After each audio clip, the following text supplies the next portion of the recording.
Estaba mirando algunos datos para hacer, tener siempre una referencia, ¿verdad? De lo que pasa en otro lugar y trasladarlo a nuestra comarca. El Líbano, bueno, es este país del Golfo que tiene algo más de 10.000 kilómetros cuadrados.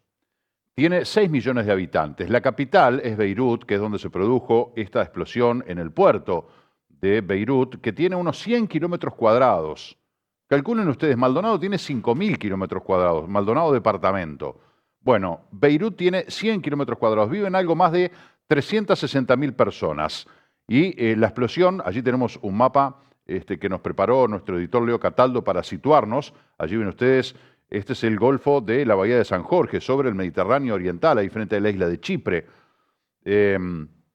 Bueno, las casi 3.000 toneladas de nitrato de amonio, que se trata de un químico industrial que de por sí no es inflamable, se utiliza como fertilizante agrícola por su buen contenido en nitrógeno. El nitrato es aprovechado por las plantas y el amonio, después de un proceso de oxidación, sirve de abono de larga duración. Combinado con combustible, el nitrato de amonio es utilizado en la industria minera y también en la construcción. Esta tragedia, que dejó más de 100 muertos, tenemos 5.000 heridos, gente desaparecida, daños materiales cuantiosos, habla de más de 3.000 millones de dólares, etcétera, etcétera. Es uno de los temas con los que queremos comenzar esta entrevista con la señora Susana Mangana. Susana Mangana ya ha estado con nosotros en más de una ocasión. Ella es profesora e investigadora de estudios árabes e islámicos y además dirige la Cátedra del Islam y Mundo Árabe de la Universidad Católica del Uruguay. Susana, bienvenida una vez más. Es un gusto enorme que estés en comunicación con nosotros. Muy buenos días, Marcelo. Así es, hacía un tiempo que no conversábamos y bueno, lamentablemente en esta oportunidad se trata de una nueva catástrofe que azota a un país y a un pueblo muy sufrido, pero a la vez muy resiliente. Como tú bien indicabas, Marcelo, ese almacenamiento letal tan peligroso es algo que desvela las numerosas inoperancias e ineficacias de un sistema y de un gobierno, de unas autoridades que no respetan al pueblo libanés. Por ahí podríamos comenzar, Marcelo. Las autoridades del puerto creo que están detenidas porque se sospecha de una negligencia a la hora de los requisitos para almacenar un material tan peligroso y que aparentemente no se cumplirían con estas normas, pero tenemos la otra cara, ¿no? Estados Unidos que dice esto fue un gran ataque. ¿Qué mirada tenés tú sobre esto que ocurrió en un lugar? Ayer te escuchaba decir, el Líbano está geográficamente en un polvorín, porque está en una zona plagada de conflictos, algunos de los cuales todavía no están resueltos. Fíjate vos que hablamos de Siria, Israel, Irak, Turquía, Yemen, todo el Golfo Pérsico. ¿Qué mirada tenés tú sobre este hecho en particular?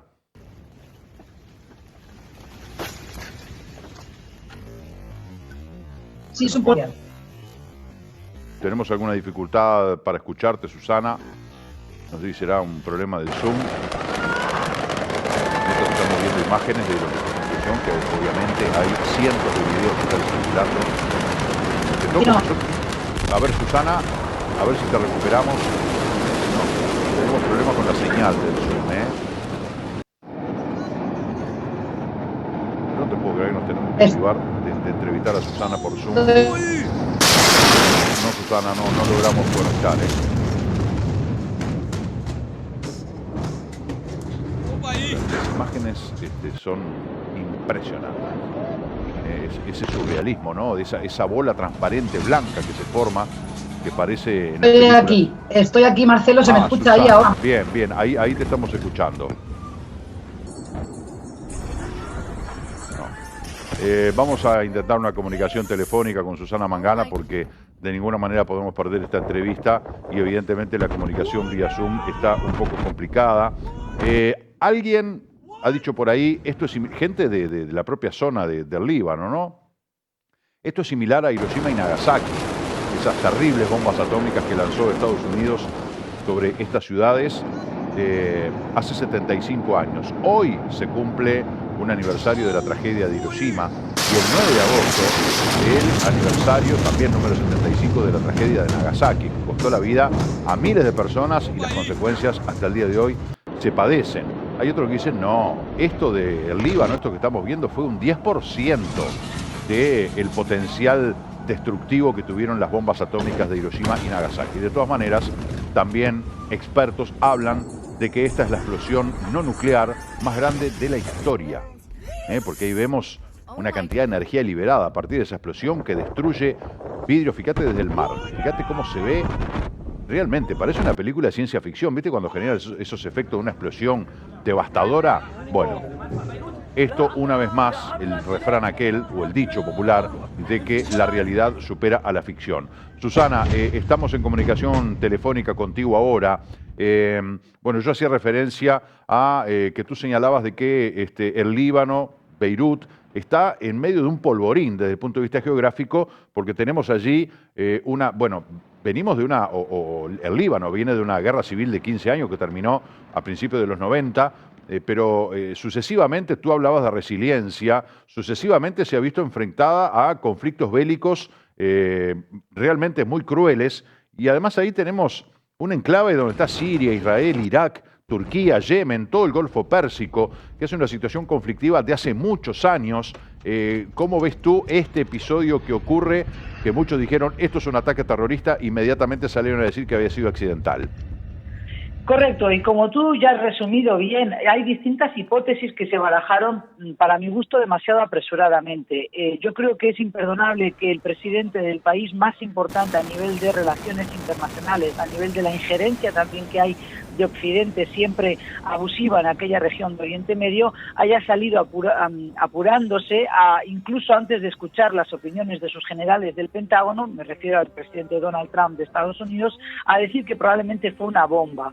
Yo creo que la versión oficial todavía es la que más asidero tiene, es decir, fue un almacenamiento letal muy peligroso durante más de 6 años. Algunas autoridades aduaneras libanesas ya habían advertido del peligro de almacenar de manera inadecuada tanta cantidad, de esas 2.750 toneladas de nitrato de amonio, que ahora sabemos que combinado con el fuego claramente eran fuegos artificiales, pero sumamente letales. Como tú has indicado, más de 5.000 heridos y todavía siguen contando los muertos, más de 130 llevamos por estas horas, pero también hay que pensar que hay muchos desaparecidos entre los escombros. El Líbano está en este balcón, decía yo antes de cortarse la conexión, del Mediterráneo Oriental, un país que es rehén de su geografía, de su vecindario, porque es un país vecino y próximo a Siria. Siria ocupó también militarmente ese país porque siempre tuvo pretensiones, Marcelo, de tener la Gran Siria, donde el Líbano sería parte de esa Gran Siria, y así se educaba a los niños sirios en las escuelas de primaria, en los libros de geografía. Ahora bien, lo que hay que entender es que no hay que sumarse a este tipo de tesis conspirativas sin tener más elementos, porque de lo contrario estamos abonando estas ideas siempre de acusar, de levantar el dedo acusador hacia un país u otro, y realmente todo hace pensar que ha sido un fatal y trágico accidente, que lo que sí demuestra, y decía yo, desvela, son las múltiples inoperancias de un sistema sumamente sectario, de un sistema ineficaz, que es, por otra parte, la razón principal por la que la sociedad libanesa, desde octubre del año pasado hasta ahora, viene manifestándose, viene protestando cada vez con mayor virulencia, sobre todo antes del confinamiento decretado por el gobierno libanés en marzo pasado a raíz de la pandemia. Y bueno, esas protestas en octubre acabaron con lo que fue el mandato del primer ministro Saad Hariri, un primer ministro de una jerarquía y de una familia muy aristocrática en el Líbano, sobre todo de políticos de raza, dijéramos aquí, pero también hijo de un empresario que fue asesinado en el 2005 y que mañana, día viernes, tenían que el Tribunal Especial del Líbano, que tenía que investigar la muerte nunca esclarecida de Hariri, tenía que dar su veredicto final. Con lo cual ha sido una semana muy tensa para la sociedad civil, pero es que además ahora están en shock y necesitan mucha ayuda internacional, porque se ha perdido todo el trigo, todo el grano que tenían almacenado en el puerto. Para que tengamos una idea, Marcelo, el Líbano ocupa un espacio equivalente aproximadamente a la superficie territorial del departamento de Tacuarembó. Bueno, es como si hubiéramos dicho que un tercio de Tacuarembó desapareció, literalmente ha desaparecido. el puerto, que es vital para la economía y la subsistencia del Líbano, porque por allí se exporta y se importa el alimento que recibe sobre todo el Líbano, porque casi no producen alimento suficiente para alimentar a más de 5 millones de habitantes que tienen en su territorio. Bueno, hoy evidentemente preocupa cómo van a alimentar y sobre todo ese trigo que es básico para la canasta familiar, porque consumen muchísimo pan, muchos productos de harina en el Líbano y en todo Oriente Medio. Con lo cual, lo que hay que lamentar es la inoperancia, la desidia y la negligencia de unas autoridades que no tienen respeto por su pueblo, que solo gobiernan en base al clientelismo, en base a servir a aquellos que los han aupado al poder y darles privilegios a los que los pueden hacer permanecer en el poder. Y es lo que estaba justamente la sociedad civil libanesa protestando desde octubre del 2019 hasta el surgimiento de la pandemia, porque lo que querían es que las autoridades realmente emprendan una serie de reformas necesarias para terminar de una buena vez con un banco central que lo único que ha hecho es mantener el tipo de cambio de la lira libanesa frente al dólar artificialmente. Hay un desplome del ingreso de divisas, hay una crisis financiera de órdago. Ya sabemos que el Líbano no podía antes de este desastre pagar su deuda externa, ahora mucho menos. Solicitó un préstamo de 10.000 millones de dólares al Fondo Monetario Internacional, pero es que además hay hiperinflación y hay servicios deficitarios de todo tipo, desde educación, salud, transporte, hay cortes de energía diarios, de agua potable. Entonces, un país que fue cuna de civilizaciones varias, como la fenicia, pero por allí transitaron desde los faraones, los asirios, estuvieron también los romanos, estuvieron los franceses ocupando un país que tiene una tasa de alfabetización de las más altas de Oriente Medio. Realmente no se explica que hayan podido caer en este tipo de situación donde un tercio de la población vive por debajo de la línea de pobreza, Marcelo. Con lo cual, si la crisis era grave antes de ese desastre, imagínate ahora cómo lo están viviendo, porque muchos han perdido su vivienda y otros su vivienda y su lugar de trabajo, porque vivían arriba de un local, por ejemplo, que era su tienda o su negocio, su taller de autos. Entonces es una zona muy, como todos los puertos, siempre hay zona de portuaria en ciudades como Montevideo, como Beirut. Allí viven personas que no tienen altos ingresos, pero que además muchas veces viven y trabajan en el mismo lugar. Y se habla de unos 300.000 que han perdido su vivienda y o su lugar de trabajo, Marcelo. Es trágico el panorama, ¿no? Además yo te escucho atentamente, Susana, y ese trazo que haces tú respecto a la cultura y a la historia, fenicios, griegos, bueno, toda esa cultura que pasó por allí y que, bueno, tenemos hoy una ciudad devastada, que además ya venía castigada desde marzo, que hay una emergencia nacional en el Líbano por el tema del coronavirus.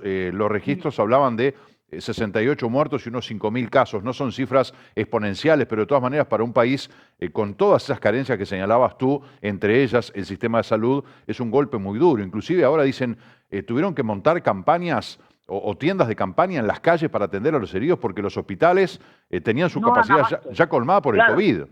Claro, no dan abasto, pero es que además los servicios de salud son sumamente deficitarios, entonces las personas cuando tienen acceso a un ingreso decente, dijéramos, o más elevado, lo que intentan es paliar esa situación buscando medicina privada y demás, como podemos imaginar. Pero es que también desde octubre del año pasado, que es por eso que se habla de una primavera tardía en el Líbano, en Sudán, en Irak también, pero lo que el gobierno intentó hacer es redoblar la apuesta e imponer nuevos impuestos, ¿no? Entonces, impuestos a la telefonía móvil, a las llamadas de WhatsApp, por ejemplo, al tabaco. Es un país donde se consume muchísimo tabaco, sobre todo los hombres fuman muchísimo, mucho más que las mujeres, porque en este tipo de países no está muy bien visto, me refiero a países musulmanes de mayoría, no está muy bien visto que la mujer consuma tabaco, pero es un país bien interesante porque además recordemos que hay una comunidad de origen libanés en Uruguay de larga data. Aquellos famosos mal llamados turcos que llegaban en el primer cuarto del siglo XX, bueno, en realidad venían muchos desde Beirut, pasaban por el puerto de Marsella y luego venían hacia Brasil o hacia Buenos Aires y Montevideo. Entonces, fíjate que es un país con unos niveles de corrupción altísima, pero como dije antes, tiene una riqueza cultural que habla por sí sola. Tienen más de 18 comunidades religiosas, aproximadamente 12 de esas 18 comunidades, Marcelo, son cristianas. Entonces, es un repositorio, si se quiere, una reserva del cristianismo en el corazón de Oriente Medio, que bien lo sabe Francia, pero se ha olvidado durante mucho tiempo. Ahora el presidente Macron se apresuró a enviar ayuda, a pedirle explicaciones instrucciones a las autoridades libanesas de qué tipo de ayuda necesita para realmente aportar su granito de arena. También Reino Unido y otros países que se van sumando. El propio Israel ofreció apoyo en esta situación, por más que hay declarado un estado de guerra entre los dos países, ¿verdad? Pero claramente creo que en momentos en que la pandemia nos ha dejado varias lecciones, es también, lo decía ayer y lo vuelvo a reiterar hoy, momento de dejarse de discursos floridos y realmente emprender acciones solidarias para que de esta manera un país que además es clave para la geopolítica de la región no siga en el, digamos, barranco abajo, decimos en España, ¿verdad? Para que no siga desestabilizándose todavía más, porque si después no queremos que siga habiendo crisis de refugiados, que no siga habiendo migrantes golpeando a la puerta de Europa, pues caramba, tendremos que implicarnos también en apoyar en estos momentos, porque como tú decías, la devastación provocada por esta explosión es muy similar a la de otras bombas nucleares, que ya sabemos lo que ha ocurrido. Hay mucha gente que huyó asustadísima, siguiendo la exhortación del gobierno libanés para otras provincias del Líbano, escapando de la capital, pero no todos tienen esa posibilidad, no tienen los medios o no tienen un lugar donde recalar. Entonces hay muchísima confusión, hay muchísimo estado de shock en aquel país, donde además las conexiones de Internet son de las peores de la región. Es decir, los servicios son muy deficitarios en un país donde la gente tiene la conciencia de conocer su historia y de saber que deberían estar mucho mejor. Y culpan a las autoridades porque, eso sí, los políticos de siempre lo que han hecho es apostar al sectarismo, a la división de las comunidades, cuando en realidad los jóvenes y la clase media del Líbano lo único que quiere es poder sobrevivir, poder educar a los hijos, poder llegar a fin de mes, y eso, bueno, cada vez parece que la cosa se pone más difícil. Fíjate que entre 180 países ranquea en el puesto 137 del índice de corrupción. O sea, la corrupción y la desidia de las autoridades, yo diría la falta de respeto que muestran constantemente hacia su pueblo, es quizás el peor de los flagelos que castiga al Líbano. Un país muy cercano culturalmente a Uruguay, porque hay embajadas abiertas tanto del Líbano en Uruguay como también de Uruguay en Beirut, la capital, desde hace muchas décadas. Ayer justamente escuchábamos al embajador uruguayo en el Líbano y bueno, primero señalar que no hay uruguayos, son muy poquitos los que están viviendo allí, pero que no hay ningún uruguayo que se haya visto afectado por esta explosión. Yo te quería preguntar, Susana, me interesa saber tu opinión sobre, en medio de este panorama, tú sos una analista muy profunda de lo que es el mundo árabe, todos estos conflictos armados, conflictos que todavía no han sido resueltos, cosas que están pendientes, facturas que están por cobrar. ¿Qué papel juega, y de repente es un poco entreverada la pregunta, pero qué papel juega en medio de toda esta situación el famoso COVID-19, el coronavirus? Porque, a ver, pensemos en un hecho precedente que era la feroz guerra comercial entre China y Estados Unidos. El papel de esta teoría conspirativa del nuevo orden mundial que busca unificar todo el planeta bajo un solo gobierno. ¿Puede haber algo de...? Porque la pregunta va orientada a que estamos recibiendo permanentemente material, información, opiniones de gente que señala de que detrás de todo esto que se vende al mundo como la pandemia del coronavirus hay otra realidad. En el medio de un mundo tan conflictivo como el mundo árabe, ¿qué papel ves que juegue esta famosa pandemia? Bueno, el mundo árabe tiene otras pandemias, dijéramos en el sentido figurado, que ya lo tienen hecho trizas, ¿verdad? Recordemos que tú comentabas al pasar que hay guerras y hay países muy, muy próximos al Líbano. Viviendo aquí en Uruguay sabemos que nos lleva 12 horas de vuelo, estrictamente vuelo, llegar a Europa, ¿verdad? Pero es que cuando tú estás en el Líbano, cruzas a pie, incluso puedes cruzar perdón, en un vehículo, en un taxi, en un vehículo privado, puedes cruzar a Siria. Entonces, el Líbano es uno de los países que recibió la mayor cantidad, el flujo más importante de refugiados sirios allá por 2011, cuando arrancó la crisis, la que mal llamamos primavera árabe. Algunos de esos sirios que huyeron de la guerra y que se establecieron en el Líbano acabaron viniendo, por ejemplo, a Uruguay, Argentina, Brasil. Las familias que se reasentaron, las familias sirias aquí en Uruguay, venían justamente de campos de refugiados y de asentamientos precarios también en el Líbano, sobre todo en Beirut y los alrededores. Entonces, la pandemia de la COVID-19 viene a castigar países que ya están viviendo su propio calvario interno. Todavía hay conflictos de intereses, luchas por el poder, por ejemplo, sin cerrar, luchas intestinas en Libia, pero también en Irak, en el propio Afganistán.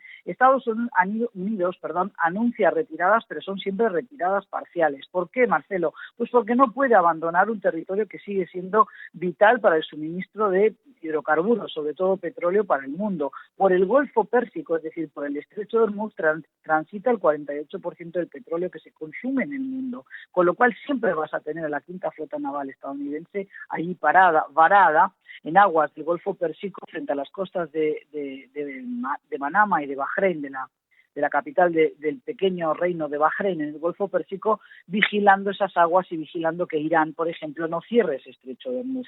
Con lo cual, la pandemia lo que ha venido es agravar la situación económica de los ciudadanos, porque muchos han perdido el trabajo, otros por el confinamiento tuvieron que quedarse en casa, vieron reducidos sus sueldos, no suele haber servicios sociales o de salud, cobertura, por ejemplo, sanitaria, como hay aquí en Uruguay para todas las personas, no todos acceden al seguro de paro, no hay subvenciones, por ejemplo, para poder o incluso aplazar los pagos de las deudas que tienen los ciudadanos. Eso es algo inexistente en muchos de estos países. Mantener el distanciamiento físico-social que se dice de 2 metros es un chiste de mal gusto en países como Egipto, con 105 millones de almas, pero también en un abigarrado Beirut y sobre todo Líbano, que tiene el tamaño de Tacuarembó para 5,5 millones de habitantes, entre los locatarios nacionales y los extranjeros que vinieron a trabajar allí, o los refugiados, ¿verdad?, que ahora también doblemente han perdido todavía más cosas, porque muchos de los que viven en torno a un puerto son aquellos que tienen trabajos precarios, con lo cual podemos sospechar que muchos de ellos son también extranjeros que estaban residiendo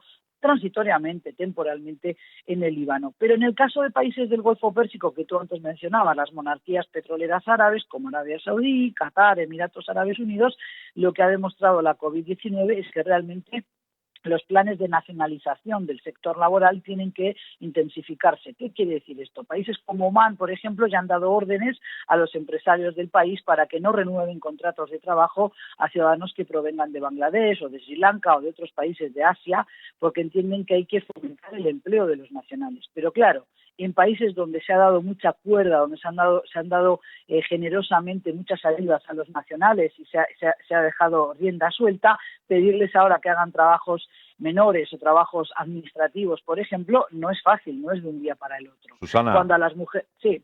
No, te quería preguntar, para redondear este concepto Sí. del COVID, quiero una opinión tuya.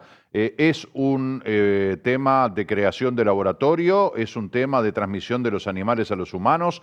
¿Cuál de las teorías te parece a ti más lógica?